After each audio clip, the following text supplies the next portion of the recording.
here's your EOAlive weather forecast. Hope all having a great Thursday. Gabe Curtis reporting on this November 10th, brought to you by Valley Insurance, who are now in downtown LeGrand with open enrollment through January 15th. Those highs have topped out into the upper 30s to lower 40s for much of us today, with that exception for that warm spot 47 in Pendleton and that cold spot 28 in Burns. And out the door this evening into LeGrand, we are now under clear skies, which will allow much of us to drop into the mid to the upper teens overnight tonight, although warmer into Pendleton and Ontario, remaining into the 20s. That cold spot getting down to 3 in Burns, where I'm expecting the least amount of cloud cover, although that will allow for some foggy areas to develop out that way later on, as well as some isolated areas across the southern part of our area before we see those scattered clouds work their way back in across our region overnight tonight, gradually warming up those temperatures. Heading into the day tomorrow, mid to the upper 30s will be the story for much of us, with that exception for holding right around freezing. That cold spot in Meacham, that warm spot getting all the way up to 40 degrees in Pendleton. I'm expecting more gloom as we progress throughout the day, especially up towards our north, where we could see at least some isolated areas across the northern blues, and will allow us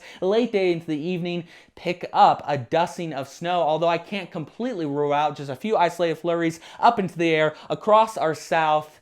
That would be the extent of it. Otherwise, we remain dry for much of us. Heading into the day tomorrow for LeGrand, it looks like this will start out into the mid-20s at the 8 o'clock hour. More clouds than sun, but that will be the most amount of sun breaks we see before much cloudier conditions move in during the day, ramping those winds up to 40 miles an hour in spots as we reach the mid to the upper 30s by midday. We could see thick enough cloud cover late day into the evening to allow for just a few isolated flurries in our region. Otherwise, that's it. We remain dry overnight, drop into the mid-20s as we see more breaks in that cloud cover. Otherwise, much more sunshine the second half of Saturday as we warm those highs into the lower 40s.